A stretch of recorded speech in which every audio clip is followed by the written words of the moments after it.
السلام عليكم ورحمة الله.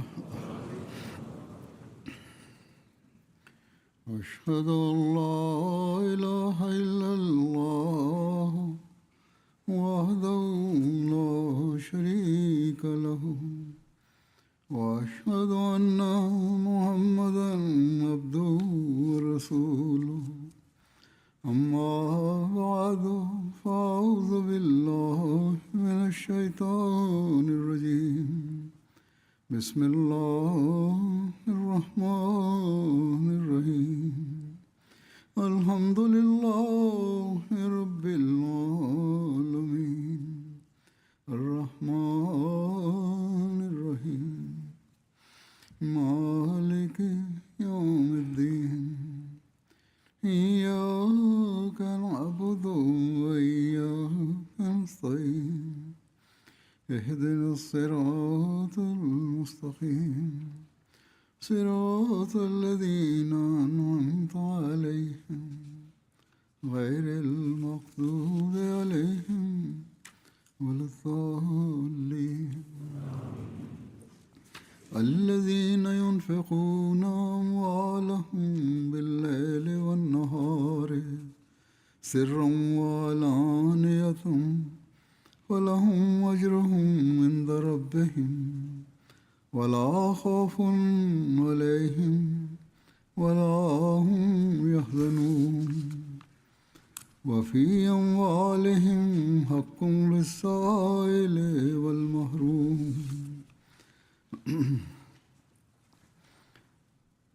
पहली आयत जो मैंने पढ़ी है पहिरीं आयत जेका मूं पढ़ी आहे सूरह बकरा जी आहे. इन जो तर्जुमो आहे त जेके माण्हू पंहिंजा माल राति ऐं ॾींहुं ॻुझे तौर ते बि ऐं ज़ाहिर बि वाट खुदा जी ख़र्च कंदा रहंदा आहिनि, उन्हनि जे लाइ उन्हनि जे रब वटि उन्हनि जो अजुर महफ़ूज़ आहे ऐं न त उन्हनि खे को ख़ौफ़ थींदो ऐं न हू ग़मगीन थींदा. ऐं ॿी आयत अज़ारियात जी आहे, सूरह अज़ारियात जी. अलाह ताला फ़रमाए थो त ऐं उन्हनि जे मालनि में घुरण वारनि जो बि हक़ु हुयो ऐं जेके घुरी न पिया सघनि उन्हनि जो बि हक़ु हो. अॼु मां पाण सॻोरनि सलाहु अलैहि वसल्लम जी जूद सख़ा जी उसवा जे बारे में कुझु रिवायतूं बयानु कंदुसि. इन्हनि रिवायतुनि मां पतो पए थो त इन बारे में कहिड़ी तरह पाण बार बार मोमिननि खे तवजो ॾियाराई अथनि ऐं अहिड़ी तरह संदन पंहिंजो अमल छा हो. हीअ आयतूं जेके मूं तिलावत कयूं जहिड़ो की मूं ॿुधायो, इन्हनि में बि ऐं ॿियनि केतिरनि ई आयतुनि में बि अल्लाह ताला हुक़ूक़ुल्लाह ऐं हुक़ूक़ुल इबाद अदा करणु, दीनी ज़रूरतूं बि ऐं ज़रूरतमंदनि जूं ज़रूरतूं बि पूरो करण ॾांहुं तवजो ॾियाराई आहे. ऐं इन हुकुम हेठि पाण सॻोरनि सलाहु अलैहि वसल्लम सचे मोमिन खे बि इन पासे तवजो ॾियाराई आहे ऐं सभिनी खां वधीक पंहिंजो नमूनो पेश कयो अथनि ऐं अल्लाह ताला जे हुकुमनि जी अमली तस्वीर पंहिंजी उसवा मां असांखे ॾेखारी अथनि. सो सिर्फ़ु हिकिड़ो ख़ुल्क़ ई न ऐं पर संदन ज़िंदगी जी हर घड़ी क़ुर शरीफ़ जे मुताबिक़ हुई. इन लाइ हज़रत आयशा संदन औसाफ़ जे बारे में फ़रमायो हुयो त काना ख़ुलुक़ुल क़ुरान, त संदन अख़लाक़ क़ुर शरीफ़ जे बिल्कुलु मुताबिक़ हुआ. त कंहिं बि ख़ुल्क़ खे वठी वठूं, पाण इन जो तमामु आला मिसाल हुआ जंहिंखां वधी करे को ॿियो मिसाल पेश नथो करे सघिजे. बहरहाल जहिड़ो की मूं चयो, अॼु संदन ख़ुल्क़ जूदो सख़ा जे हवाले सां रिवायतूं पेश कंदुसि. हज़रत अनस बयानु कनि था त नबी सलाहु अलैहि वसल्लम हिननि दुआया कलिमात सां दुआ घुरंदा हुआ त अल्लाहुम्म इन्नी अऊज़ु बिका मिनल बुख़्ल वल कसल व अर्ज़लिल उमूर व अज़ाबिल क़ब्र व फितनतिल महया वल ममात. त ऐं अल्लाह, मां बुख़ल खां, सुस्ती खां, बदतरीन उमिरि खां ऐं क़बर जे अज़ाब खां ऐं ज़िंदगी ऐं मौत जे फितने खां तुंहिंजी पनाह थो घुरां। अहिड़ी तरह इन बारे में हिकिड़ी हीअ दुआ बि आहे। हज़रत अनस खां ई रिवायत आहे, चवनि था नबी सलाहु वसलम हीअ दुआ घुरंदा हुआ त अल्लाहुम्मा इन्नी अऊज़ु बिका मिनल हम्मे वल हज़ने वल अज्ज़े वल कसले वल जुब्ने वल बुख़्ले वज़ल दैन व ग़लबत रिजाल।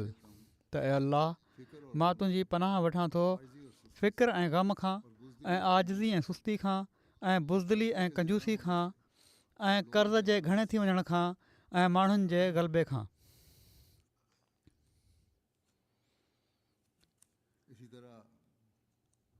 अहिड़ी तरह वाट खुदाए जी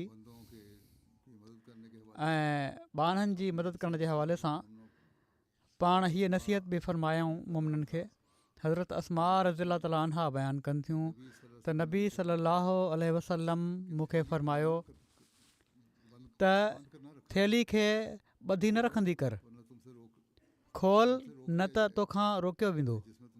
माना त जंहिंमें तूं पंहिंजी दौलत रखी आहे उनजो मुंहुं बंदि न कर ऐं ज़रूरत मुताबिक़ ख़र्च कंदी कर ऐं मदद कंदी कर ॿियनि जी। ॿी रिवायत में ही लफ़्ज़ आहिनि त ॻणंदी न रहंदी कर, न त अलाह ताला बि तोखे ॻणे ॾींदो। माना त जेकॾहिं अलाह ताला तोखे नवाज़ियो आहे त पोइ तूं उनजी शुक्रगुज़ारी जो हक़ अदा कर ऐं शुक्रगुज़ारी जो हक़ हीअ आहे त ॿियनि जी मदद कर, अलाह ताला तोखे वधीक ॾींदो।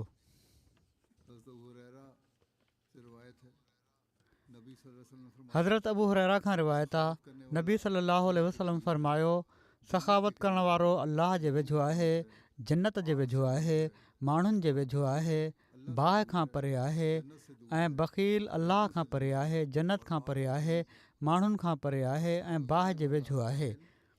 ऐं सखावत करण वारो जाहिल अल्लाह ताला अल्लाह अज़्ज़ व जल जे वेझो वधीक महबूब आहे बख़ील आबिद खां। जेको कंजूस इबादत करण वारो हुजे बेशक, पर उन जे मुक़ाबले में हिकिड़ो जाहिल जेको आहे ऐं सखावत करण वारो आहे त उहो अल्लाह ताला उनखे वधीक पसंदि करे थो। अहिड़ी तरह हज़रत अबू बकर सिद्दीक़ बयानु कयो त नबी सलाहु अलैहि वसल्लम फ़रमायो जन्नत में दाख़िल न थींदो दोखेबाज़ ऐं न बख़ील ऐं न घणो अहसान जिताइण वारो।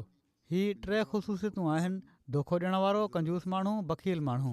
ऐं जेको घणो कंहिं ते अहसान जिताए थो कंहिं ॻाल्हि जो, उहे जन्नत में दाख़िल न थींदा। अहिड़ी तरह हिकिड़ी रिवायत आहे, हज़रत अबू हुरैरा बयानु कयो रसूलुल्लाह सलाहु अलैहि वसल्लम फ़रमायो आहे मोमिन बालो भोलो ऐं सखी आहे ऐं फ़ाजिर दोखो ॾियण वारो ऐं रज़ील आहे। सो बाले भोले मां हीअ मुराद न आहे, के माण्हू असांजी ॿोली में सम्झंदा आहिनि त बाले भोले मां हीअ मुराद आहे जंहिंमें अकुलु घटि हुजे, ऐं पर मोमिन जे बारे में हीअ आयो आहे त मोमिन त फ़रासत में तमामु वधियलु हूंदो आहे ऐं मोमिन जी फ़रासत जी वॾी अहमियत आहे, इन खां होशियारु रहणु घुरिजे। उते मतिलबु हीअ आहे त झेड़नि खां बचण वारो आहे ऐं करीम आहे ऐं तमामु खुलियल दिलि वारो ऐं माण्हुनि खे पसंदि कयो वञण वारो आहे ऐं इज़त जोॻो आहे। सो हीअ आहे मोमिन जी निशानी ऐं हीअ आहे असांजे लाइ हिकिड़ो मयार पंहिंजो जाइज़ो वठण जो। हिकिड़ी रिवायत में मुतरिफ़ पंहिंजे वालिद खां रिवायत कनि था त मां पाण सॻोरन सलाहु अलैहि वसल्लम वटि आयुसि त पाण अलहाकुमुतकासुर जी तिलावत फ़रमाए रहिया हुआ। पाण फ़रमायाऊं इब्न आदम चए थो मुंहिंजो माल मुंहिंजो माल, माना त इंसानु हीअ चए थो दौलतमंद त हीअ मुंहिंजो माल आहे मुंहिंजो माल आहे। पाण फ़रमायाऊं ऐं इब्न आदम तुंहिंजो माल त उहो ई आहे जेको तूं खाधो ऐं ख़तमु करे छॾी, पाए चोड़े छॾी या सदको कई या अॻिते मोकिले छॾी। सो सभिनी खां बहितर माल पाण चयाऊं तव्हांजो माल त आहे जेको तव्हां ख़र्चु कयो, पर बहितर माल उहो ई आहे जेको तव्हां सदको करे छॾियो ऐं उहो तव्हां अलाह ताला जे हुज़ूर उनखे पेश करे छॾियो, उनजे ॿाननि जा हक़ अदा करण जे लाइ पेश करे छॾियो, उनजी वाट में ख़र्चु करे छॾियो। उनखे हीउ माल जेको तव्हांखे अॻिले जहान में केतिरा ई भेरा वधी करे मिलंदो। तंहिं करे अलाह ताला फरमायो आहे त उन्हनि खे को ख़ौफ़ न हूंदो जहिड़ो की आयत में ॿुधायो हुयो ऐं न हू ग़मगीन थींदा, छो त उहे क़ुर्बानियूं जेके उन्हनि कयूं आहिनि, जुदो सख़ा जेका उन्हनि कई आहे, जेको पंहिंजो माल ॿियनि ते ख़र्चु कयो अथनि, उहो उन्हनि खे अॻिले जहान में मिलंदो। हज़रत अब्दुल्ला बिन मसूद चवंदा हुआ, नबी सल्लल्लाहु अलैहि वसल्लम फरमायो, सिर्फ़ु ॿिन्ही ॻाल्हियुनि में रश्क करणु जाइज़ आहे। हिकिड़ो त उहो शख़्स जंहिंखे अलाह माल ॾे, पोइ उनखे बरमहल बिना हबक ख़र्चु करण जी ताक़त ॾे, ऐं हिकिड़ो उहो शख़्स जंहिंखे अलाह हिकमत ॾिनी त हू उनजे मुताबिक़ फ़ैसिला करे थो ऐं अमल करे थो ऐं ॿियनि खे बि सेखारे थो। वरी हिकिड़े मौक़े ते नसीहत कंदे पाण फरमायाऊं, हज़रत अबू उमामा चवनि था त रसूलुल्लाह सल्लल्लाहु अलैहि वसल्लम फरमायो, ए इब्न आदम, तुंहिंजो पंहिंजी ज़रूरत खां वाधारे माल खे ख़र्चु करणु तुंहिंजे लाइ बहितरु आहे। जेको माल तोखे ॾिनो आहे अलाह ताला, जेके तुंहिंजियूं ज़रूरतूं आहिनि पूरियूं कयो बेशक, पर इन खां वधीक जेको माल आहे उनखे ख़र्चु कयो, ऐं तुंहिंजो उनखे रोके रखणु तुंहिंजे लाइ ख़राबु आहे, ऐं तोखे ज़रूरत मुताबिक़ रखे वठण ते मलामत न कई वेंदी।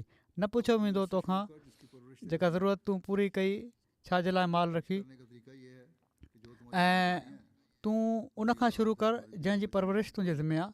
ख़र्चु करण जो ई तरीक़ो आहे त जेके तुंहिंजियूं ज़िमेवारियूं आहिनि, तुंहिंजी औलाद आहे, तुंहिंजा ॿार बचा आहिनि, तुंहिंजा ग़रीब मिट माइट आहिनि, या जंहिंजे ज़िमे जी परवरिश तव्हांजे ज़िमे कई वई आहे,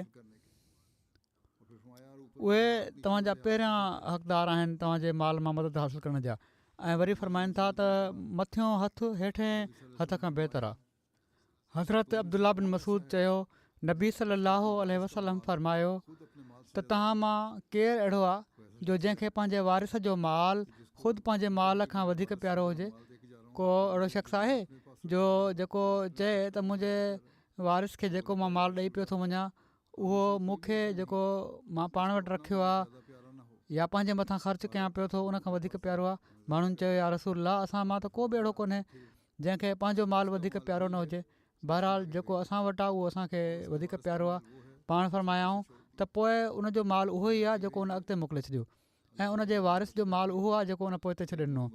जेको तव्हां अॻिते मोकिले छॾियो, वाट ख़ुदा जी ख़र्चु करे छॾियो, ग़रीबनि जी मदद कई, उहो सभिनी खां बहितरु आहे। इन जो तव्हांखे अजुर मिलंदो आख़िर में, जहिड़ो की अलाह ताला फरमायो आहे क़ुर शरीफ़ में। पाण सॻोरन सल्लल्लाहु अलैहि वसल्लम जो पंहिंजो अमल माल जे बिना हबक ख़र्चु करणु ऐं अलाह ताला ते तवकुल करण जे बारे में छा हुयो, इन बारे में हज़रत अब्दुल्ला बिन मसूद बयानु कनि था त नबी सल्लल्लाहु अलैहि वसल्लम बिलाल वटि आया ऐं उन्हनि वटि खजूर जो हिकिड़ो ढिघु लॻो पियो हुयो। पाण फरमायाऊं, बिलाल ही छा आहे? बिलाल अर्ज़ु कयो, या रसूलल्लाह, ही मां तव्हांजे लाइ ऐं तव्हांजे महिमाननि जे लाइ गॾु करे रखियो आहे। पाण फरमायाऊं, छा तूं हिन ॻाल्हि खां नथो डिॼीं त हिन ढिघ ते जहनुम जो गरम ताउ अची पुजे? पोइ पाण बिलाल खे नसीहत फरमायाऊं त ए बिलाल, ख़र्चु कंदो वञु ऐं ख़ुदा ज़ुल अर्श जे हूंदे उन बुख खां न डिॼ। वरी संदन पंहिंजी उसवा जो इन बारे में हिकिड़ो ॿियो मिसाल आहे। हज़रत आयशा बयानु कनि थियूं त उन्हनि हिकिड़ी ॿकरी घुराई ऐं उनजो गोश्त ग़रीबनि में विरहायाऊं ऐं कुझु घर में बि खाइण जे लाइ रखे छॾियाऊं। पाण सॻोरन सल्लल्लाहु अलैहि वसल्लम पुछा कई त घर में केतिरो गोश्त बची पियो आहे? हज़रत आयशा जवाबु ॾिनो, सिर्फ़ु दस्ती वञी बची आहे, अॻी टंग जेका हुई ॿकरी जी। हीअ ॿुधी हुज़ूर सल्लल्लाहु अलैहि वसल्लम फरमायो, सॼो माल बची पियो जेको तूं विरहाए छॾियो, सवाइ इन दस्ती जे, छो त हीअ त कंहिंजे कमु न आई, असांजे खाइण जे लाइ तूं रखी आहे, अॻिले जहान में त उहो ई कमु ईंदो जेको तूं ख़र्चु करे छॾियो। हज़रत मुआविया ख़िताब कंदे चयो त मां नबी करीम सल्लल्लाहु अलैहि वसल्लम खे ई फरमाईंदे ॿुधो त मां त सिर्फ़ु विरहाइण वारो आहियां ऐं अलाह ई ॾींदो आहे। जूदो सखा जी सिफ़त पाण सॻोरन सल्लल्लाहु जी बाबरकत ज़ात में बेसत खां अॻु बि भरपूर अंदाज़ में मौजूदु हुई ऐं इन जी शाहिदी जहिड़ो की असीं पढ़ूं था, संदन ज़ौजाए मुतहरा हज़रत ख़दीजा ओॾी महिल ॾिनी हुई जॾहिं पाण सॻोरन सल्लल्लाहु अलैहि वसल्लम ते पहिरीं वही नाज़िल थी हुई ऐं पाण घबरायल घर आया हुआ त हज़रत ख़दीजा फरमायो हुयो त घबराइण जी ज़रूरत न आहे, बख़ुदा तव्हांखे अलाह कॾहिं बि ख़्वार न कंदो। तव्हां अज़ीज़नि सां सुहिणो सलूक कयो था, आजिज़ जो बोझ खणो था, उहे नेकियूं कयो था जेके मादूम थी चुकियूं आहिनि, महिमान नवाज़ी कयो था ऐं हक़ीक़ी मुसीबतुनि में मदद कयो था। वरी हिकिड़ी रिवायत आहे, हज़रत अबू सईद ख़ुदरी बयानु कयो, रसूलुल्लाह सल्लल्लाहु अलैहि वसल्लम फरमायो, 2 आदतूं मोमिन में गॾु नथियूं थी सघनि, बुख़ुल ऐं बदखुल्की। माना त मोमिन जेको आहे उन में न बुख़ुल हूंदो न बदखुल्की हूंदी। हीअ बि हिकिड़ो मयार आहे पंहिंजो पाण खे जाचण जो।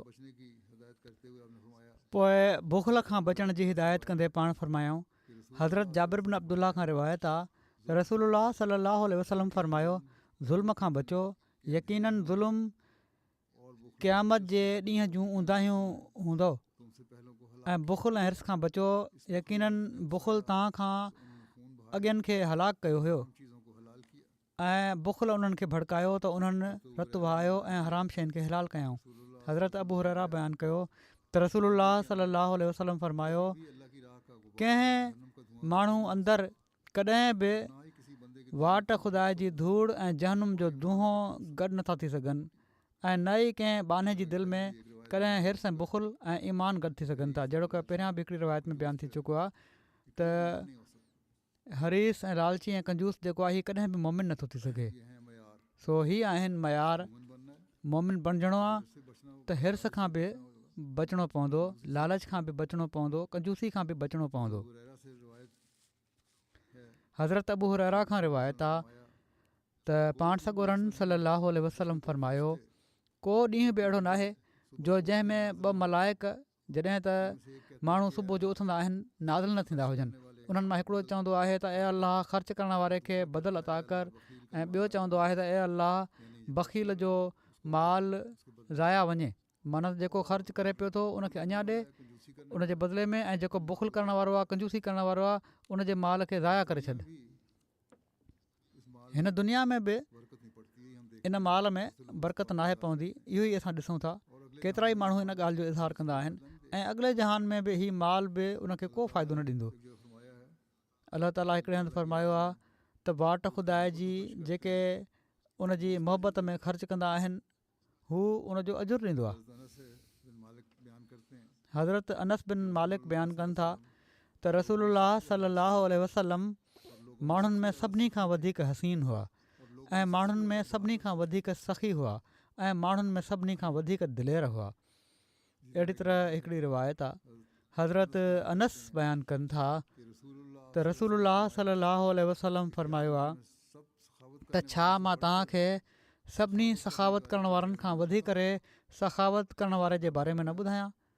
पोइ पाण फरमायाऊं त अलाह सभिनी सखावत करण वारनि खां वधी करे सखावत करण वारो आहे, ऐं मां बनी आदम में सभिनी खां वधी करे सखावत करण वारो आहियां। दुनिया में इंसाननि में सभिनी खां वधीक सखावत करण वारो मां आहियां। अहिड़ी तरह हज़रत इब्न अब्बास खां रिवायत आहे त रसूलुल्लाह सल्लल्लाहु अलैहि वसल्लम ख़ैर ऐं भलाई में सभिनी माण्हुनि खां वधीक सख़ी हुआ, ऐं रमज़ान जे महीने में पाण सभिनी खां वधीक सख़ी हूंदा हुआ। जिब्राइल अलैहिस्सलाम हर साल रमज़ान में साणनि मिलंदा हुआ, एसिताईं जो उहो रमज़ान गुज़री वेंदो हुयो। रसूलुल्लाह सल्लल्लाहु अलैहि वसल्लम उन्हनि खे क़ुर ॿुधाईंदा हुआ। जॾहिं जिब्राइल साणनि मिलंदा हुआ त रसूलुल्लाह सल्लल्लाहु अलैहि वसल्लम ख़ैर ऐं भलाई में तेज़ झक खां बि वधी करे सख़ी हूंदा हुआ। ईअं ख़र्च कंदा हुआ जीअं झक ऐं तूफ़ान आयो हुजे। इन ई ॻाल्हि खे हज़रत मुस्लिम मौद हिकिड़े ख़ुतबे में हीअं बयानु कयो आहे, जॾहिं पाण सखावत कंदा हुआ त इंतिहा दर्जे जी, एसिताईं जो साहबनि जो बयानु आहे त पाण बिलख़ुसूस रमज़ान में अहिड़ी तरह सखावत कंदा हुआ जीअं तेज़ झक हलंदी आहे, ऐं पोइ इन सां गॾु ई लात बज़िर तबज़ीरा ते संदन अमल हुयो। माना त सखावत खे फ़ज़ूल कमनि में बर्बादु न कंदा हुआ ऐं ज़ाया न कंदा हुआ, ऐं सही जॻह ते इस्तेमालु कंदा हुआ। सखावत हुई, पर अलाह ताला जो हीअ बि हुकुम आहे त फ़ज़ूल ख़र्च नाहे करिणो, खाम खां ज़ाया नाहे करिणो। अलाह ताला फ़ज़ूल ख़र्ची खां रोकियो आहे। हातिम ताई जी सखावत त हुई, पर बिना मौक़े महल जे हुई। हातिम ताई वॾो सख़ी चवराए थो, पर उनजी सखावत मौक़े महल जे हिसाब सां न हूंदी हुई, बिना सोचे सम्झे हूंदी हुई। छो त इहा ॿिए जी दौलत ते मज़ा माणण वारी सखावत हुई। पंहिंजो माल कोन, पीउ जे माल ते हुनजो कहिड़ो हक़ु हुयो जो उनखे विराए छॾींदो हुयो। हातिम ताई जे बारे में अचे थो त उनजी फितरत में सखावत हुई नंढपण खां, ऐं आख़िर उनजे पीउ ॾिठो त हू त मुंहिंजो माल लुटायूं पियो थो वञे, उनखे ॿाहिरि मोकिले छॾियईं त उठनि जी निगरानी कर। ऐं हिकिड़े ॾींहुं उन जेको ॾिठो त 3 माण्हू आया आहिनि, 3 शाइर हुआ वॾा, उन्हनि हिन खे सफ़र में ॾिठो त उन्हनि जे लाइ महिमान नवाज़ी जे लाइ 3 उठ क़ुर्बान करे छॾियईं। उन्हनि चयो त असां 3 माण्हू आया आहियूं, हिकिड़ो ई उठ काफ़ी आहे। हिननि चयो न, जेकॾहिं मां हिकिड़ो कंदुसि त बाक़ी 2 तो फैली थी विया। त पीउ जो माल हुयो मुफ़्त जो, त उन 3 उठ कुही छॾिया। उन्हनि जे लाइ बची पिया हूंदा, बाक़ी ज़ाया थी वियो हूंदो या कंहिंखे ॾेई छॾियऊं बहरहाल। त उनजे पीउ खे बि ॾाढी ख़राबु ॻाल्हि लॻी त मुंहिंजो माल ईअं लुटायूं पियो थो वञे।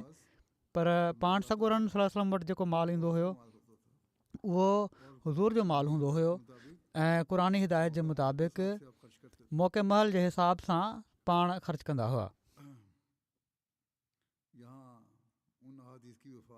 हिते उन्हनि हदीसुनि जी वज़ाहत थी वई जिथे पाण फरमायो अथनि त बिना हबक ख़र्च कयो। मतिलबु हीअ आहे त मौक़े महल जे हिसाब सां ख़र्च कयो, पोइ कंहिं क़िस्म जी हबक न हुअणु घुरिजे। हीअ न आहे त 3 माण्हू आहिनि, झंग में आया आहिनि त 3 उठ कुही छॾियो ऐं बाद में उहो ज़ाया थी वञे उन्हनि जो गोश्त, छो त उते त ॿियो को आहे न खाइण वारो यकीननि, ऐं न मिलियो हूंदो झंग में। जेकॾहिं के मिलिया बि हूंदा त 2-3 माण्हू हूंदा, पोइ बि कुझु न कुझु काफ़ी गोश्त बची पियो हूंदो जेको ज़ाया थी वियो, उनजो फ़ाइदो को कोन्हे। त मौक़े महल जे लिहाज़ खां ख़र्च करणु घुरिजे। जेकॾहिं वाट ख़ुदा जी ख़र्च कयो था ऐं मौक़े महल जे हिसाब सां ख़र्च कयो था त पोइ बेफ़िक्र रहो, छो त अलाह ताला जो वाइदो आहे त उन्हनि खे जहिड़ो का आयत में अलाह ताला फरमायो आहे, को फ़िक्र ऐं गम न हूंदो। बहरहाल हज़रत मुस्लिम मौद फरमाइनि था, इन जे मुक़ाबले में पाण सॻोरा सल्लल्लाहु अलैहि वसल्लम हिकु पासे त एॾा सख़ी हुआ जो जहिड़ो की बयानु कयो वियो आहे त असाब चवनि था त रमज़ान जे ॾींहंनि में पाण ईअं सखावत कंदा हुआ ॼण त तेज़ झक हले पई थी, पर ॿिए पासे सोचे सम्झे ख़र्च करण वारा हुआ। हज़रत अब्दुल्ला बिन उमर खां रिवायत आहे त रसूलुल्लाह सल्लल्लाहु अलैहि वसल्लम फरमायो, जेकॾहिं मूं वटि तिहामा जे जबलनि, माना त अरब जे साहिली जबलनि जो जेको सिलसिलो आहे, उन्हनि जे बराबरि सोन हुजे हा त मां उहो समूरो तव्हां में विराए छॾियां हा ऐं तव्हां मूंखे कूड़ो ऐं बख़ील न ॾिसंदव। हिकिड़ी रिवायत आहे हज़रत अबू ज़र बयानु फरमाइनि था त मां पाण सॻोरनि सल्लल्लाहु अलैहि वसल्लम सां गॾु मदीने जे मैदान में हलंदो पियो वञा जो एतिरे में उहद जबल असांजे साम्हूं अची वियो। पाण फरमायाऊं, अबू ज़र, मूं चयो हाज़िर आहियां या रसूलल्लाह। पाण फरमायाऊं, मूंखे हीअ ॻाल्हि ख़ुशि नथी करे त मूं वटि हिन उहद जेतिरो सोन हुजे ऐं 3 राति मूं ते गुज़री वञे ऐं इन मां मूं वटि हिकिड़ो दीनार बि मौजूदु हुजे, सवाइ कुझु उनजे जेको मां कर्ज़ु लाहिण जे लाइ रखे छॾियो हुजे, ऐं पर मां ज़रूरु ई अलाह जे बाननि में इन खे हीअं ऐं हीअं ऐं हीअं ख़र्च करे छॾियां, माना त पंहिंजे साॼे ऐं पंहिंजे खाॿे ऐं पंहिंजे पुठियां। पाण हलिया ऐं पोइ फरमायाऊं, उहे जेके वॾा अमीर आहिनि उहे क़यामत जे ॾींहुं नादार हूंदा। जेके अमीर आहिनि पैसा गॾु कंदा रहंदा आहिनि, ख़र्च न आहिनि कंदा ज़रूरतमंदनि ते ऐं ग़रीबनि ते, उहे क़यामत जे ॾींहुं नादार हूंदा। पर उहो न जेको हीअं ऐं हीअं ऐं हीअं ख़र्च करे, जेको ख़र्च करे थो उहो नादार न हूंदो क़यामत जे ॾींहुं, माना त पंहिंजे साॼे ऐं पंहिंजे खाॿे ऐं पंहिंजे पुठियां।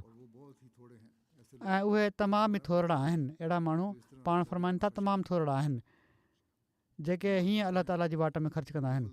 जेके अमीर आहिनि उहे बुख़ुल न आहिनि कंदा, ऐं पर वाट ख़ुदा जी हिकिड़ो मोमिन अमीर जेको आहे उहे बेख़ौफ़ थी ख़र्च कंदा आहिनि ऐं पोइ अलाह ताला उन्हनि खे अञा बि नवाज़ींदो वेंदो आहे।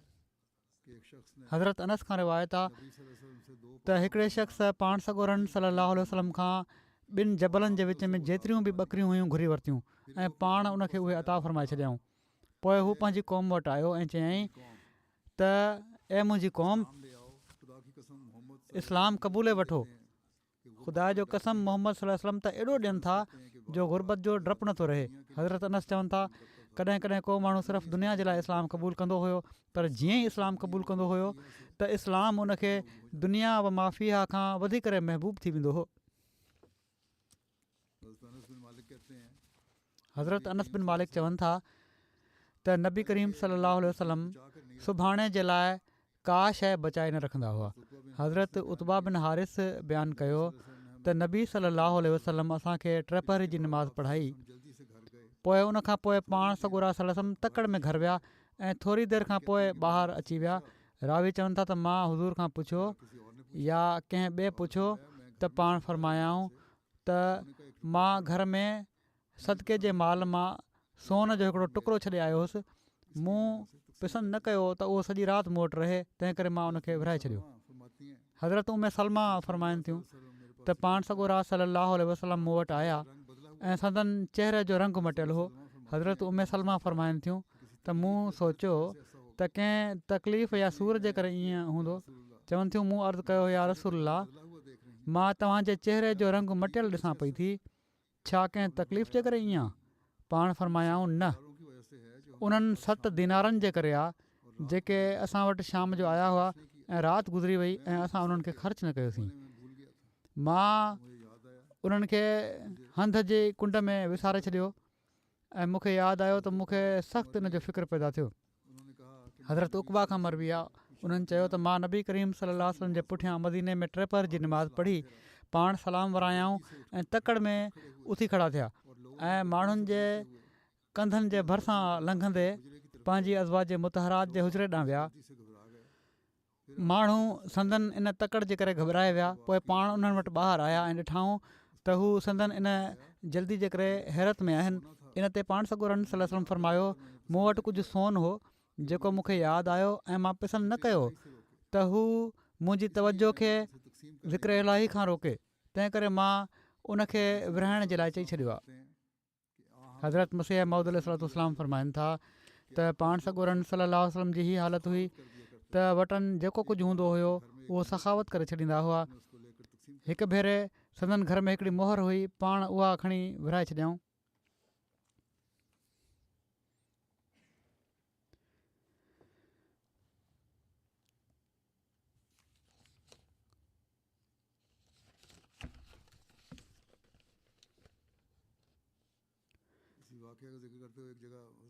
इन ई वाक़े जो ज़िक्र कंदे हिकिड़े हंधि हज़रत मुस्लिम मौद ही हीअं लिखियो आहे त हिकु दफ़ो सदकनि जो कुझु पैसो आयो ऐं उनखे विरहाईंदे हिकिड़ो दीनार कंहिं कुंड में किरी पियो, जेको खाइण जो हुज़ूर खे ख़्यालु न रहियो। निमाज़ खां पोइ यादि आयो त माण्हुनि जे मथां टपंदे तकड़ में पंहिंजे घर विया। असाबनि पुछियो त या रसूलल्लाह छा ॻाल्हि हुई? पाण फरमायाऊं त हीअं हिकिड़ो दीनार विरहाइण खां रहिजी वियो हुयो, मूं चाहियो त जेतिरे क़दुरु जल्दी मुमकिन हुजे उहो बि विरहाए छॾियां। मक़सदु माल ऐं दौलत जे बावजूदि पाण अहिड़ी बेनियाज़ी ऐं इस्तिग़ना ज़ाहिर कयाऊं जो ॾिसी हैरत अचे थी त जेको कुझु ईंदो हुयो पाण वाट ख़ुदा जी विरहाए छॾींदा हुआ। हज़रत अनस बयानु कनि था त नबी सल्लल्लाहु अलैहि वसल्लम वटि बहरैन मां माल आंदो वियो, पाण फरमायाऊं इहो मस्जिद में रखे छॾियो। हीअ सभिनी खां घणो माल हुयो जेको रसूलुल्लाह सल्लल्लाहु अलैहि वसल्लम वटि आंदो वियो। पाण सॻोरा सल्लल्लाहु अलैहि वसल्लम निमाज़ जे लाइ निकिता ऐं पाण इन पासे तवजो न कयाऊं, ॾिठाऊं कोन इन पासे। जॾहिं पाण निमाज़ ख़तमु करे बीठा त अची इन माल वटि विया ऐं जंहिंखे बि ॾिसनि पिया उनखे ॾियनि पिया। एतिरे में हुज़ूर वटि हज़रत अब्बास आया ऐं चयाऊं या रसूलल्लाह मूंखे बि ॾियो, छो त मां बदर जे ॾींहुं पंहिंजो फिदियो ॾिनो हुयो ऐं अकील जो बि फिदियो हुयो। हीअ हज़रत अब्बास जा भाटिया हुआ, अकील बिन अबू तालिब। त रसूलुल्लाह सल्लल्लाहु अलैहि वसल्लम उन्हनि खे फरमायो त खण इन मां, त उन्हनि ॿिन्ही हथनि सां भरे भरे पंहिंजे कपिड़े में विधो। पोइ उहो खाइण लॻा पर खणी न सघिया। त उन्हनि चयो या रसूलुल्लाह कंहिंखे हुकुम ॾियो त इहो मूंखे खणाए। पाण फरमायाऊं न, ईअं नथो थी सघे। उन्हनि चयो पोइ तव्हां खणी मुंहिंजे मथां रखे छॾियो। पाण चयाऊं न, हीअ बि न। इन ते उन्हनि उन मां कुझु कढी छॾियो, वरी खाइण लॻा, वरी बि न खणी सघिया। त उन्हनि चयो या रसूलल्लाह कंहिंखे हुकुम ॾियो त इहो मूंखे खणाए। पाण फरमायाऊं न। त उन्हनि चयो पोइ तव्हां ई खणी मूं ते रखो। पाण फरमायाऊं न। इन ते उन्हनि इन मां कुझु अञा कढी वरी उहो खणी पंहिंजे कुल्हे ते रखे वरितो ऐं हली पिया। जॾहिं हलिया विया त पाण सॻोरा सल्लल्लाहु अलैहि वसल्लम लाॻीतो उन्हनि खे ॾिसंदा रहिया जेसि ताईं जो हू असां खां ग़ाइबु न थी विया। हर मौक़े ते पाण असहाबनि खे एतदाल जी नसीहत कंदा हुआ। ठीकु आहे, ॾियां थो मां, खणो तव्हां, पर एतदाल सां। तोड़े उहो वेझो माइटी छो न हुजे, एतदाल हुअणु घुरिजे। जेतिरी ज़रूरत आहे ओतिरो खणो, वधीक न खाइणु घुरिजे। हिन हदीस जे आख़िर में जेको रावी आहे उन हीउ बि लिखियो आहे त पाण सॻोरनि सल्लल्लाहु अलैहि वसल्लम खे उन्हनि जे इन हिर्स ते ताजुब हो। हीउ रावी जो पंहिंजो तासुर आहे। थी सघे थो त पाण सॻोरा सल्लल्लाहु अलैहि वसल्लम इन जे लाइ न ॾिसी रहिया हूंदा त ताजुब हुयो उन्हनि जे हिर्स ते, ऐं पर पाण सॻोरनि सल्लल्लाहु अलैहि वसल्लम खे उहो गुरबत जो ज़मानो यादि अची वियो जेका असाबनि जी पुराणी हालति हुई। ऐं इन ते गौर कंदे उन्हनि खे परे ताईं पाण ॾिसंदा रहिया त कहिड़ी तरह ही माण्हू क़ुर्बानियूं ॾींदा रहिया, कहिड़ी तरह उन्हनि ते गुरबत जो ज़मानो हुयो, ऐं अॼु अलाह ताला कहिड़ी तरह असांखे नवाज़े पियो थो। मुख़्तलिफ़ शारहनि बि हिन रावी जी पंहिंजी सोच, इनखे रावी जी पंहिंजी सोच करार ॾिनो आहे। हीअ न आहे त पाण सॻोरनि सां ताजुब कयो त हिर्स छो थो करे, ऐं पर ॿियनि ई ख़्यालनि जो ई शारहीन लिखियो आहे। हज़रत जाबिर बिन अब्दुल्ला बयानु कनि था त कॾहिं बि ईअं न थियो जो पाण सॻोरनि सल्लल्लाहु अलैहि वसल्लम खां का शइ घुरी वई हुजे ऐं पाण न चयो हुजे। हज़रत सहल बिन साद चवनि था त पाण सॻोरा सल्लल्लाहु अलैहि वसल्लम वॾे हया वारा हुआ। जॾहिं बि खाइनि कुझु घुरियो वेंदो हुयो पाण अता फ़रमाए छॾींदा हुआ। इब्न अबी क़ैसमा हज़रत अली खां रिवायत कनि था त हज़रत अली जॾहिं पाण सॻोरनि सल्लल्लाहु अलैहि वसल्लम जा औसाफ़ बयानु कंदा हुआ त फ़रमाईंदा हुआ त पाण अता करण जे लिहाज़ खां सभिनी माण्हुनि खां वधीक सखी हुआ। हज़रत सहल बिन साद बयानु कनि था त हिकिड़ी औरत बुरदा लोई जो हिकिड़ो क़िस्म खणी आई ऐं चयाईं या रसूलल्लाह, मां ही पंहिंजे हथ सां ठाही आहे उणी आहे त जीअं मां तव्हांखे पारायां। पाण सॻोरनि सल्लल्लाहु अलैहि वसल्लम उहा वठी वरिती जीअं जो हुज़ूर खे हुनजी ज़रूरत हुई। पोइ पाण असां वटि आया ऐं उहा ई लोई हेठि पाण ॿधी हुआऊं, खेनि इहा ॿधल हुई। माण्हुनि मां हिकिड़े शख़्स चयो या रसूलल्लाह, हीअ लोई मूंखे पाइण जे लाइ ॾेई छॾियो। पाण फरमायूं ठीकु आहे। पाण सॻोरा सल्लल्लाहु अलैहि वसल्लम थोरी देरि मजलिस में वेठा रहिया, पोइ अंदरि वञी उनखे वेढ़े छॾियाऊं ऐं उन शख़्स ॾांहुं मोकिले छॾियाऊं। कपिड़ा मटे आया, ॿी लोई पाए। माण्हुनि उनखे चयो तूं भलो नाहे कयो हुज़ूर खां हीअ घुरी, तोखे ख़बर आहे त पाण साहिल खे रद्द न आहिनि कंदा। त उन शख़्स चयो बख़ुदा, मां हीअ इन लाइ घुरी आहे जो जॾहिं मां मरी वञा त हीअ मुंहिंजे लाइ कफ़न हुजे। लिखियलु आहे त हज़रत सहल चयो हुयो उहा ई लोई पोइ बाद में उन्हनि जे कफ़न तौरु इस्तेमालु कई वई। हिकिड़ी रिवायत में आहे हज़रत मिसवर बिन मखरमा खां रिवायत आहे, चवनि था त पाण सॻोरनि सल्लल्लाहु अलैहि वसल्लम कुझु जुबा विरिहाया ऐं मखरमा खे को जुबो न ॾिनऊं। मखरमा चयो ऐं मुंहिंजा पुट, पंहिंजे पुट खे चयूं त अचु त पाण सॻोरनि सल्लल्लाहु अलैहि वसल्लम वटि हलूं। मां उन्हनि सां गॾु वियुसि। उन्हनि जे पुट रिवायत कई आहे। मिसवर उन्हनि चयो अंदरि वञु ऐं हुज़ूर खे मूं वटि सॾु। ख़ैर चवनि था मां नंढो हुउसि, अंदरि वियुसि, हुज़ूर खे सॾियुमि त मुंहिंजो पीउ आयो आहे। पाण उन्हनि वटि आया ऐं उन्हनि मां हिकिड़ो जुबो हुज़ूर जे हथ में हुयो। पाण फरमायाऊं मां ही तुंहिंजे लाइ संभाले रखियो हुयो, तूं शिकवो खणी आए हुए न। इन खां पहिरियां जो हू शिकवे जो इज़हार कनि पाण उहा लोई उन्हनि खे ॾेई छॾियाऊं त मां तुंहिंजे लाइ हीअ संभाले रखी हुई। रावी चवनि था त पाण उन मखरमा ॾांहुं ॾिठाऊं ऐं फरमायाऊं हीअ ॾिठाऊं ऐं पोइ फरमायाऊं हीअ लोई तुंहिंजे लाइ आहे। मखरमा इन ॻाल्हि ते ख़ुशि थी वियो। हिकिड़ी ॿी रिवायत में आहे त पाण सॻोरनि सल्लल्लाहु अलैहि वसल्लम हज़रत मखरमा जो आवाज़ु सुञाणे वरितो ऐं ॿाहिरि आया। बजाए ही जो पुटु अंदरि वञे हा, पाण ई ॿाहिरि अची विया।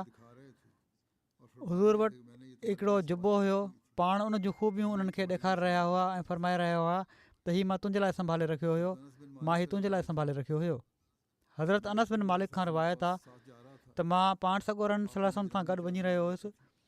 हुज़ूर खे नजरानी लोई वेढ़ियल हुई जंहिंजो किनारो सख़्तु हुयो। हुज़ूर सां हिकिड़ो बदवी शख़्स अची मिलियो ऐं उन हुज़ूर जी लोई खे तमामु सख़्ती सां छिकियो ऐं मां पाण सॻोरनि सलम जे कंध ॾांहुं ॾिठो ऐं उन जे सख़्ती सां छिकण जे करे उन लोई जे किनारे इन ते निशान विझी छॾियो हुयो हुज़ूर जे कंध ते। पोइ उन चयो, ऐं मोहम्मद, अलाह जो जेको माल आहे तव्हां वटि आहे उन मां मूंखे बि ॾिने वञण जो हुकुम ॾिए। रसूलुल्लाह सल्लल्लाहु उन ॾांहुं मुतवजे थिया ऐं खिली ॾिनऊं ऐं पोइ उनखे अता करण जो इरशाद फ़रमायाऊं। इन जो तफ़सील हिकिड़े हंधि हीअं बयानु थियो आहे। हज़रत अबू हुरैरा बयानु कनि था त पाण सॻोरा सलम असां सां गॾु मजलिस में वेठे ॻाल्हियूं कंदा हुआ, पोइ पाण उथी बीहंदा हुआ त असां बि उथी बीहंदा हुआसीं, एसि ताईं जो पाण पंहिंजे घर हलिया वेंदा हुआ कंहिं ज़ौजा जे घर में। हिकिड़े ॾींहुं चवनि था पाण असां सां कलाम फ़रमाए रहिया हुआ, संदन उथी बीहण ते असां बि उथी बीठासीं। असां हिकिड़े बदू खे ॾिठोसीं जंहिं खेनि पकिड़े संदन लोई जे ज़रिए खेनि छिकियो। इन ते हुज़ूर जो कंधु ॻाढ़ो थी वियो। हज़रत अबू हुरैरा बयानु कनि था त पाण सॻोरनि सलम जी उहा लोई तमामु खरी हुई। पोइ जॾहिं पाण सॻोरनि सलम उन ॾांहुं रुख़ कयो त उन बदू हुज़ूर खे चयो त मुंहिंजे हिननि ॿिन्ही उठनि ते तव्हां माल सथे छॾियो, छो त तव्हां न ई पंहिंजे माल मां सथींदव ऐं न ई पंहिंजे पीउ जे माल मां। वॾी बदतमीज़ी सां चयईं। रावी चवनि था इन ते नबी करीम सलम फरमायो, न ऐं मां अलाह खां मग़फ़िरत तलब कयां थो, न ऐं मां अलाह खां मग़फ़िरत तलब कयां थो, न ऐं मां अलाह खां मग़फ़िरत तलब कयां थो। साण इस्तग़फ़ार बि कयाऊं ऐं चयाऊं न, मां उन वक़्त ताईं तोखे न ॾींदुसि। हीअ न हुयो त ॾींदुसि न, शर्त लॻायाऊं ही त उन वक़्त ताईं तोखे न ॾींदुसि जेसि ताईं तूं मूंखे पंहिंजे इन छिकण जो पल न ॾींदे, जेका तूं मुंहिंजी लोई छिकी आहे ऐं मुंहिंजे कंध खे ज़ख़्मी करे छॾियो थी, इन जो पल ॾे। उहो बदू हर भेरे चए पियो, बख़ुदा मां इन जो पल न ॾींदुसि। उन चयो, न मां को पल न ॾींदुसि। उन चयो, छो त तव्हां बुराई जो बदिलो बुराई सां न आहियो वठंदा। उन ई हरबो इस्तेमालु कयो, होशियारु हुयो बदू बि, त तव्हां बुराई जो बदिलो बुराई सां न आहियो वठंदा, तंहिं करे सुवाल ई पैदा नथो थिए त मां पल ॾियां। मां त बुराई कई आहे, तव्हां त ख़राबु न कंदव। इन ते नबी करीम सलम खिली ॾिनो। पोइ पाण सॻोरनि सलम हज़रत उमर खे इरशाद फ़रमायो त हिननि जे ॿिन्ही उठनि मां हिकिड़े ते जव ऐं ॿिए ते खजूर सथे छॾ, ॿई भरे छॾ। न सिर्फ़ु उनखे माल अता फ़रमायाऊं ऐं पर उन जी ज़्यादती खे बि माफ़ फ़रमाए छॾियाऊं। हज़रत जाबिर बिन अब्दुल्ला बयानु कनि था त रसूलुल्लाह सल्लल्लाहु अलैहि वसल्लम फ़रमायो त जेकॾहिं असां वटि बहरैन जो माल आयो त मां तव्हांखे हीअं ऐं हीअं ॾींदुसि। पाण ॿिन्ही हथनि खे गॾु कंदे इरशाद फ़रमायाऊं, पर बहरैन जो माल अचण खां अॻु पाण सॻोरनि सलम जी वफ़ात थी वई। पोइ उहो माल हुज़ूर खां पोइ हज़रत अबू बकर रज़ियल्लाहु ताला अन्हु वटि आयो। पाण हिकिड़े ऐलान करण वारे खे हुकुम ॾिनऊं त जंहिंजो नबी सल्लल्लाहु अलैहि वसल्लम जे ज़िमे को वाइदो या कर्ज़ु हुजे त खेसि घुरिजे त हू अचे। इन ते मां उथी बीठुसि ऐं अर्ज़ु कयुमि त नबी सल्लल्लाहु अलैहि वसल्लम फरमायो हुयो त जेकॾहिं बहरैन जो माल आयो त मां तोखे हीअं ऐं हीअं ॾींदुसि। इन ते हज़रत अबू बकर हिकिड़ो बुक भरियो, हथनि में ॿई हथ मिलाए भरियाऊं। पोइ मूंखे फ़रमायाऊं त इहे ॻण। जीअं त मां ॻणियो त उहे 500 दिरहम निकिता। पोइ पाण फ़रमायाऊं त इन खां ॿीणा अञा खण। हज़रत तलहा बिन हज़रमी जिन खे रसूलुल्लाह सल्लल्लाहु अलैहि वसल्लम बहरैन ते आमिल मुक़ररु फ़रमायो हुयो, उन्हनि बहरैन मां ई माल मोकिलियो हुयो ऐं पाण सॻोरनि सल्लल्लाहु अलैहि वसल्लम खां पोइ बि हज़रत तलहा इन ई उहिदे ते फ़ाइज़ रहिया। हारून बिन रियाब बयानु कनि था त हिकु भेरे पाण सॻोरनि सल्लल्लाहु अलैहि वसल्लम वटि 70,000 दिरहम आया। हीअ सभिनी खां घणो माल हुयो जेको पाण सॻोरनि सल्लल्लाहु अलैहि वसल्लम वटि आयो। पोइ हीअ माल हिकिड़े तॾे ते रखियो वियो। पोइ पाण सॻोरा सल्लल्लाहु अलैहि वसल्लम उहो विरहाइण जे लाइ उथी बीठा त जेको सवाली बि आयो उनखे पाण हथे ख़ाली न मोटायूं, एसि ताईं जो उहो समूरो माल पाण विरहाए छॾियाऊं। इन रिवायत में आहे ही इन माल खां बि घणो माल ईंदो रहियो आहे। शायदि रावी जे इल्म जे मुताबिक़ हीअ सभिनी खां घणो माल हुजे, या जेॾी महिल हीअ रिवायत बयानु कई पई थी वञे उन वक़्त ताईं हीअ सभिनी खां घणो माल हुजे, छो त इन खां पहिरीं जेका रिवायत आहे उन में बहरैन मां जेको माल आयो हुयो इन खां तमामु घणो हो। हज़रत अबू हुरैरा खां मरवी आहे त हिकिड़ो शख़्स पाण सॻोरन सलाहु वसलम जी ख़िदमत में हाज़िर थियो ऐं हज़ूर खां घुरियाई। पाण सॻोरन सलाहु वसलम उनखे निसफ़ वस्क जो अन ओधर वठी ॾिनो।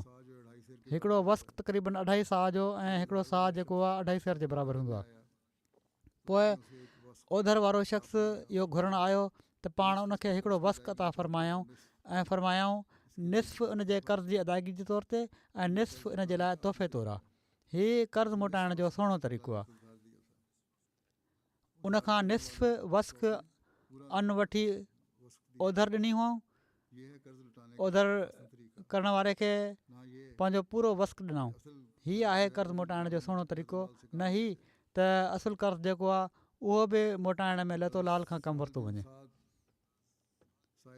हज़रत साल बिन साद साइदी खां रिवायत आहे त पाण सॻोरन सलाहु वसलम जे लाइ कारे रंग जो हिकिड़ो पश्मी जुबो ठारायो वियो। हिकिड़े ॾींहुं पाण उहो जुबो पहिरियों असाबनि में अची विया। पाण फ़रमायाऊं तव्हां उनखे नथा ॾिसो त केॾो सुहिणो आहे। हिकिड़े ॻोठाणे अर्ज़ु कयो त या रसूलल्लाह मुंहिंजा माउ पीउ तव्हां ते घोर वञनि, हीउ जुबो मूंखे इनायत फ़रमाए छॾियो। ऐं कॾहिं बि ईअं न थियो जो पाण सॻोरन सलाहु खां कुझु घुरियो वियो हुजे ऐं पाण न चयो हुजनि। रसूलल्लाह सलाहु वसलम पंहिंजो जुबो लाहे हुनखे ॾेई छॾियो।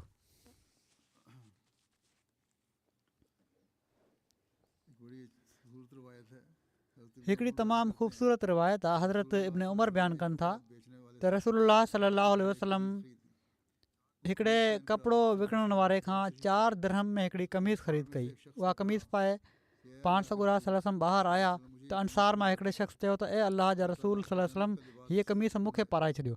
अलाह ताला तव्हांखे जन्नत जो लिबास पाराए। पाण उहा कमीज़ लाहे हुनखे ॾेई छॾियऊं। वरी पाण दुकानदार वटि विया ऐं इन खां 4 दिरहम में हिकिड़ी ॿी कमीज़ ख़रीद कयाऊं। हुज़ूर वटि 2 दिरहम वञी बाक़ी बचिया हुआ। हुज़ूर वटि ओॾी महिल 10 दिरहम हुआ। 4 में पहिरीं कमीज़ ख़रीद कयाऊं, पोइ 4 में ॿी ख़रीद कयाऊं, 2 दिरहम वञी बाक़ी बचिया। पाण रस्ते में जॾहिं वापसि अची रहिया हुआ त हिकिड़ी बानीअ खे रोंदे ॾिठाऊं। पाण उनखां रोअण जो सबबु पुछा कयाऊं। उन चयो ए अलाह जा रसूल, मुंहिंजे घर वारनि मूंखे 2 दिरहम ॾिना हुआ त मां उन्हनि जो अटो ख़रीद करे अचां, पर उहे मूंखां किथे किरी पिया आहिनि, गुम थी विया आहिनि। पाण सॻोरन सल्लल्लाहु अलैहि वसल्लम बाक़ी बचियल 2 दिरहम उनखे अता फ़रमाए छॾिया। हू मोटी ऐं वरी रोअण लॻी। पाण उनखां पुछा कयाऊं त हू छो थी पई रोए, जॾहिं त 2 दिरहम उन वटि हाणे आहिनि, वञी अटो ख़रीद कर। उन चयो त मूंखे डपु आहे त हू हाणे मूंखे मारींदा, त एॾी देरि थी वई आहे, किथे हुईं। पाण उन सां गॾु उनजे घर वारनि ॾांहुं हली पिया। पाण उन्हनि खे सलाम कयऊं। उन्हनि हुज़ूर जो आवाज़ु सुञाणे वरितो, पर जवाबु ॾियण जे बदिरां ख़ामोशी इख़्तियार कयऊं। पाण ॿीहर सलाम कयऊं, वरी बि हू ख़ामोश रहिया घर वारा। पाण टियों भेरो सलाम कयऊं। उन वक़्तु उन्हनि हुज़ूर जे सलाम जो जवाबु ॾिनो। पाण उन्हनि खां पुछा कयऊं त तव्हां पहिरियों भेरो सलाम कोन ॿुधो हुयो? उन्हनि अर्ज़ु कयो असां ॿुधो होसीं, पर असां पसंदि कयोसीं त तव्हां असां ते सलामती वधाईंदा वञो। बार बार सलाम कयो, तव्हां ते सलामती हुजे। हीउ हिर्स हुयो असाबनि जो। पोइ उन्हनि अर्ज़ु कयो त ए अलाह जा रसूल, असांजा माउ पीउ तव्हां ते क़ुर्बान, तव्हां कीअं आया आहियो? पाण फ़रमायाऊं हीअ ॿारड़ी डिॼे पई त तव्हां इनखे मारींदव।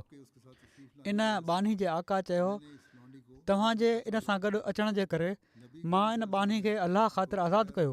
पाण सॻोरन सल्लल्लाहु अलैहि वसल्लम उन्हनि खे ख़ैर ऐं जन्नत जी बिशारत ॾिनी ऐं पोइ फ़रमायाऊं अलाह हिननि 10 दिरहमनि में वॾी बरकत विधी आहे जो अलाह ताला पंहिंजे नबी खे बि इन सां कमीज़ पाराई ऐं हिकिड़े अंसारी खे बि कमीज़ पाराई ऐं हिकिड़ी बानी खे बि इन जे करे आज़ादु कराए छॾियो।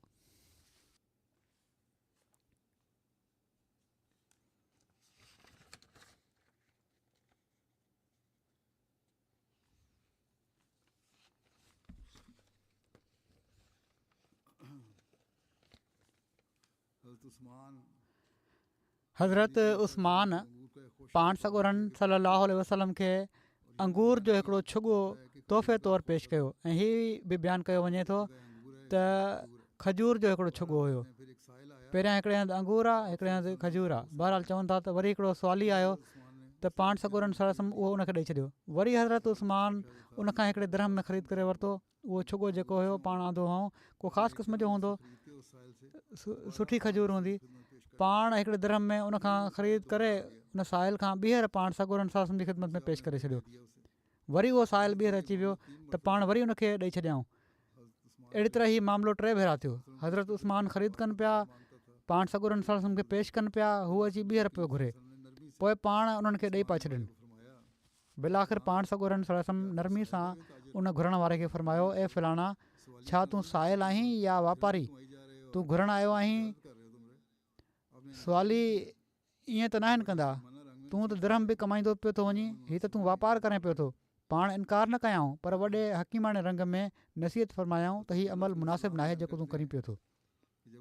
हज़रत अब्दुल्ला बिन सलाम बयानु कनि था त जॾहिं अलाह तबारक व ताला ज़ैद बिन साना खे हिदायत ॾियणु चाही त ज़ैद बिन साना चयो त जेतिरियूं बि नबूअत जूं निशानियूं हुयूं उहे मूंखे मोहम्मद सल्लल्लाहु अलैहि वसल्लम जे मुबारक चहिरे में नज़र आयूं, सवाइ ॿिनि ॻाल्हियुनि जे, जंहिंजो मूंखे पतो न पियो हुयो त मंझंदि उहे आहिनि या न।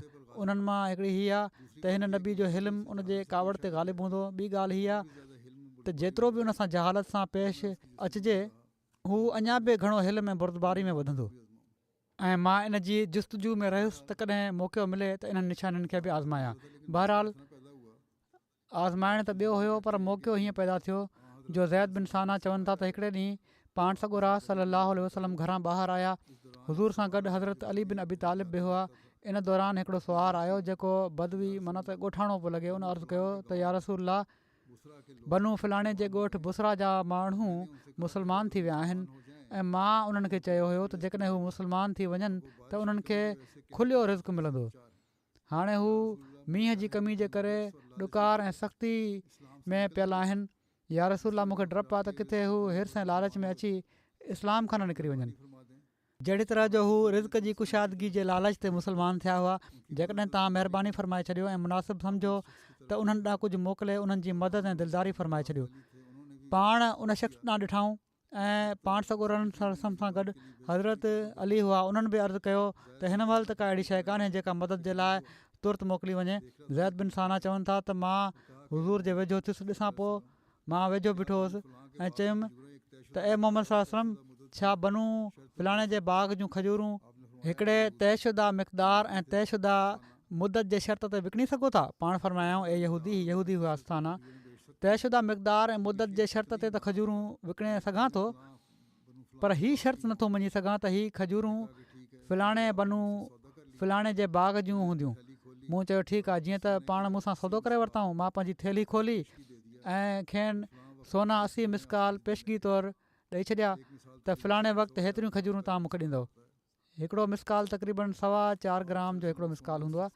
पाण सॻुरनि सल्लल्लाहु अलैहि वसल्लम उहो सोन उन शख़्स खे ॾेई छॾियो जेको मदद घुरणु आयो हुयो ऐं फ़रमायाऊं, हीअ हिननि मुसीबत जे मारियल माण्हुनि में बराबरि विराए छॾिजांइ ऐं इन जे ज़रिए उन्हनि जी मदद कजांइ। ज़ैद बिन साना चवनि था त अञा मुक़ररु मुदत में 2-3 ॾींहं बाक़ी हुआ जो मां हुज़ूर वटि आयुसि ऐं हुज़ूर खे कंध खां वरितुमि, ॻिची खां, ऐं लोही छिकियमि ऐं तमामु कावड़ वारी हालत बणाए चयुमि, ए मोहम्मद सल्लल्लाहु अलैहि वसल्लम, छा मुंहिंजो हक़ न ॾींदे? ख़ुदा जो कसम, मां बनू अब्दुल मुतलिब जी इन आदत खे चङी तरह ॼाणा थो त कर्ज़ वापसि करण में तमामु ख़राबु आहिनि ऐं तुंहिंजी बहानेबाज़ी जी आदत जी बि मूंखे ख़बर आहे। हालांकि हीउ सुवाल ई पैदा न पियो थिए, पर बहरहाल दुश्मन हुयो, उन वक़्तु दुश्मनी हुई न दिलि में, या आज़माइणु चाहे पियो। बहरहाल उन ईअं कयो ऐं इन जो मूंखे तजुर्बो आहे। हीअ चवणु लॻो, हीअ चवनि था त उन वक़्तु मां उमिरि ॾे जेके भरिसां हुआ ॾिसी रहियो हुउसि त कावड़ में उन्हनि जूं अखियूं ईअं पियूं घुमनि जीअं घुमण वारी फिरकी हूंदी आहे। उन्हनि माना त हज़रत उमर तमामु तेज़ कावड़ वारी नज़रुनि सां मूंखे ॾिठो ऐं चयईं, ए अलाह जा दुश्मन, अलाह जे रसूल सल्लल्लाहु अलैहि वसल्लम खे तूं ईअं थो चईं जेको मां ॿुधां पियो थो, ऐं ईअं गुस्ताखी सां पेश थो अचीं जंहिंखे मां ॾिसां पियो थो। उन ख़ुदा जो कसम जंहिं हिननि खे हक़ सां मोकिलियो आहे, जेकॾहिं मूंखे हिननि जो डपु न हुजे हा त मां तलवार सां तुंहिंजी मुंडी उॾाए छॾियां हा। जॾहिं त रसूल चवनि था त जॾहिं त रसूलुल्लाह सल्लल्लाहु अलैहि वसल्लम वॾे इत्मिनान ऐं तसली सां उमिरि ॾांहुं ॾिसी रहिया हुआ ऐं तबसुम फरमाए रहिया हुआ, पोइ फरमायाऊं, पोइ पाण सॻुरनि सल्लल्लाहु फरमायो, ए उमर, इन कावड़ जे बदिरां मां ऐं हीअ ॿई इन ॻाल्हि जा वधीक हक़दार आहियूं त तूं मूंखे चङी तरह कर्ज़ु मोटाइण जे लाइ ऐं हिननि खे चङी तरह कर्ज़ु घुरण जे लाइ चईं, ऐं उमर, हिन खे वठी वञ ऐं हिन खे इन जो हक़ु ॾेई छॾ, ऐं पर 20 साह वधीक खजूरूं ॾिजांइसि। मां चयो ए उमिरि ही वधीक छा लाइ? उन्हनि जवाबु ॾिनो त हज़ूर सल्लल्लाहु अलैहि वसल्लम मूंखे हुकुम ॾिनो हुयो त जेका सख़्ती मां कई आहे इन जे बदिले में तोखे घणो ॾियां। मां उमिरि खे चयो तव्हांखे ख़बर आहे त मां केरु आहियां? उमिरि चयो न, तव्हां केरु आहियो? मूं चयो मां ज़ैद बिन साना आहियां। उमिरि पुछो उहो हिब्र माना त यहूदियुनि जो वॾो आलिम? मां जवाबु ॾिनो हा यहूदियुनि जो आलिम। इन ते उमिरि चयो एॾो वॾो आलिम थी पाण सॻोरनि सल्लल्लाहु अलैहि वसल्लम सां गुस्ताखी जो ई तरीक़ो तूं छो अख़्तियारु कयो? मां जवाबु ॾिनो ऐं उमिरि जेतिरियूं बि नबूअत जूं निशानियूं हुयूं जॾहिं मां खेनि ॾिठो त मंझंदि उहे मूंखे नज़र आयूं सवाइ ॿिनि निशानियुनि जे जंहिंजो मूंखे पतो न पियो। हिकिड़ी हीअ त छा हिन नबी जो हिल्म उन जी कावड़ ते ग़ालिबु आहे? ॿी हीअ त जेतिरो वधीक हिननि सां तलख़ी ऐं जहालत सां पेश अचिजे ओतिरो ई वधीक हू हिल्म ऐं बुर्दबारी सां पेश ईंदा। सो मां हिननि ॿिन्ही ॻाल्हियुनि जी आज़माइश कई आहे। ऐं उमिरि मां तव्हांखे शाहिद बणायां थो त मां अलाह खे पंहिंजो रब ऐं इस्लाम खे पंहिंजो दीन ऐं मोहम्मद सल्लल्लाहु अलैहि वसल्लम खे पंहिंजो नबी मञण ते ख़ुशि आहियां। ऐं मां तव्हांखे शाहिद बणायां थो त मुंहिंजो अधु माल छो त मां हिकिड़ो अमीर माण्हू आहियां उम्मत मोहम्मदिया जे लाइ सदको आहे। इन ते उमिरि चयो त कुझु उम्मत मोहम्मदीअ जे लाइ चओ छो त सॼी उम्मत जी त का ॻणप ई कान्हे। उन्हनि जे लाइ माल कीअं थो पूरो अची सघे? मूं चयो त ठीकु आहे उन्हनि मां किन जे लाइ सदको आहे। पोइ ज़ैद पाण सॻोरनि सल्लल्लाहु जी ख़िदमत में आया ऐं अर्ज़ु कयऊं त मां शाहिदी ॾियां थो त अलाह खां सवाइ को माबूद न आहे ऐं मोहम्मद सल्लल्लाहु अलैहि वसल्लम अलाह जा बाना ऐं उन जा रसूल आहिनि। मां उन ते ईमान थो आणियां। अहिड़ी तरह ज़ैद हुज़ूर जी तस्दीक ऐं बैत कई ऐं केतिरनि ई जंगियुनि में हुज़ूर सां गॾु शरीक रहिया एसि ताईं जो ग़ज़वा तबूक तां वापसि ईंदे रस्ते में ई ज़ैद जी वफ़ात थी। यहूदी आलिम हुआ, नेक फितरत हुई ऐं इस्लाम क़बूल करे वरिताऊं। खेनि ॾिसी समूरियूं अलामतूं ॾिसी हीअ आहे संदन हुस्न ख़ुल्क़ त न सिर्फ़ु कर्ज़ु वठी हिकिड़ी क़ौम खे बुख खां निजात ॾियारायूं ऐं पर पंहिंजे अख़लाक़ सां हिकिड़े यहूदी आलिम खे बि मुस्लमान बणाए वरिताऊं। अल्लाहुम्म सल्लि अला मुहम्मदिन व अला आले मुहम्मदिन व बारिक वसल्लिम इन्नका हमीदुम मजीद।